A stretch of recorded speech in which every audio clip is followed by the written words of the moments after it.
Hello everyone, ये जो letter है आज का ही लेटर है। ये दोनों लेटर ग्रुप्स में तेज़ी से वायरल हो रहा है और दोनों ही सत्य है।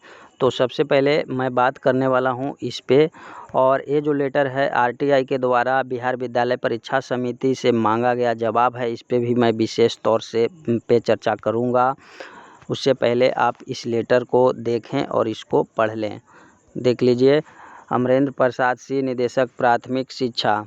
इस लेटर में कुल मिलाकर कहा ये जा रहा है कि आपका जो चयनित अभ्यर्थी हैं वो 31/10/2021 तक अनिवार्य रूप से अपना जो प्रमाण पत्रों के सत्यापन यानी कि डॉक्यूमेंट वेरिफिकेशन करवा लें।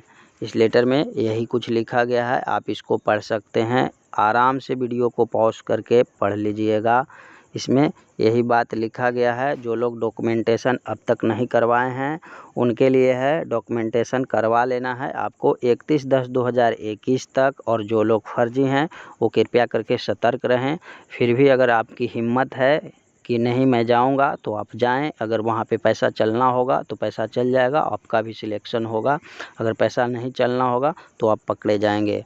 चलिए अब इस लेटर पे बात करने वाला हूं मैं। इसको आप पढ़ लीजिएगा ध्यानपूर्वक, वही बात लिखा गया उसमें। और अब इस पे बात करने वाला हूं इस लेटर के माध्यम से। ये जो लेटर है आपका, ये जो भेजा गया है बिहार विद्यालय परीक्षा समिति के द्वारा, इस पे मैं गौर से इसको आप लोग पढ़िएगा, देख लीजिएगा। ये जो है 23/9/2021 को भेजा गया है। देखिए, विषयक माध्यमिक शिक्षक पात्रता परीक्षा STT 2019 से संबंधित प्राप्त आवेदन के संबंध में प्रसंग पर प्रभारी पदाधिकारी शिक्षा विभाग बिहार पटना पत्रांक 09/बिहार विद्यालय परीक्षा समिति। और यहाँ भी दिया गया है, दिनांक देख लीजिए 14/9/2021। महाशय, उपयुक्त विषयक आपसे प्राप्त आवेदन के संबंध में कहना है कि दिनांक 14/9/2020 को प्रथम पाली में आयोजित माध्यमिक शिक्षक पात्रता परीक्षा STT 2019 पेपर 1 के गणित विषय की परीक्षा में कुल 9 प्रश्न गलत पाए गए हैं। कुल 141 प्रश्न के आधार पर आपको 82 अंक प्राप्त हुआ है। देख लीजिए, इनका 141 पे रखा गया था, 9 क्वेश्चन को हटा दिया गया था और इनका जो अंक आया था वो 82 आया था। 14 तारीख को इन्होंने एग्ज़ाम दिया था प्रथम पाली में। ये मैथ के कैंडिडेट थे। अब देखिए आगे पढ़ते हैं इस लेटर को।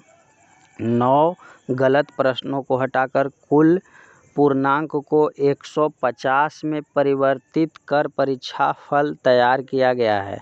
देख लीजिए, 150 पूर्णांक रहा है, आप समझ लीजिए इस बात को। 141 पे इनका 141 पे काउंट किया गया और इनका जो 82 मार्क्स आया है और इसको अब कन्वर्ट किया गया 150 पे। 150 पे परिवर्तित कर परीक्षा फल तैयार किया गया। फलस्वरूप पूर्णांक 150 पूर्णांक के आधार पर आपका प्रोरेटेड स्कोर 87.234 होता है। देख लीजिए, इनका जो प्रोरेटेड, इसको आप रॉ मार्क्स भी कह सकते हैं। इसको आप रॉ मार्क्स भी कह सकते हैं। प्रोरेटेड स्कोर को आप रॉ मार्क्स भी कह सकते हैं। तो ये है इनका 87.234।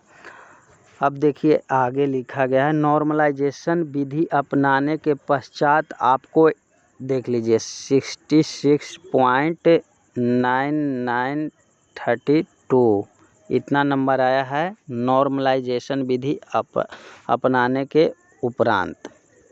अब आगे पढ़ते हैं ध्यान से।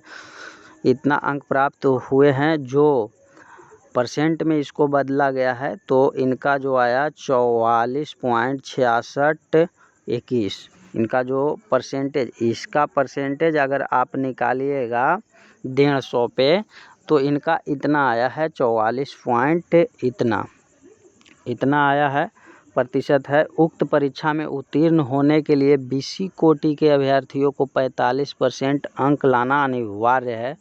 यानी कि ये तो चूक गए, 44.6621 आया इनका और 45% चाहिए था इनको, तो वो नहीं आया। और इसका जो रीज़न था, मेन रीज़न था नॉर्मलाइजेशन। आप यहाँ से देख लीजिए 87 से माइनस कर लीजिए आप 66, तो इधर 1 हो गया और इधर 2, 21 नंबर इनका कम हुआ नॉर्मलाइजेशन की विधि अपनाने की वजह से। अब आगे पढ़ लेते हैं। न्यूनतम उत्तीर्णांक प्राप्त नहीं होने के कारण आपका परीक्षाफल नॉट क्वालिफाइड कर प्रकाशित किया गया है, कृपया सूचना प्रेषित। बस यही कुछ है लिखा हुआ। ये 23 का है, लेटर है और ये आज वायरल हो रहा है, तो देख लीजिए। यानी कि आज इनके पास पहुंचा होगा, ये लेटर पहुंचने में टाइम लगता है।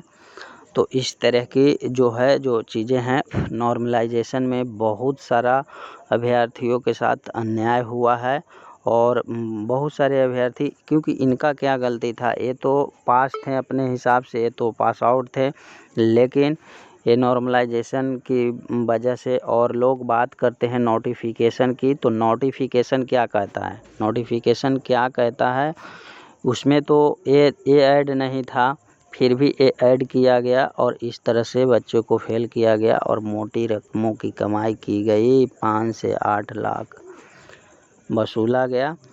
तो थैंक यू। वीडियो को लाइक शेयर सब्सक्राइब चैनल को करना बिल्कुल मत भूलिएगा। नमस्कार।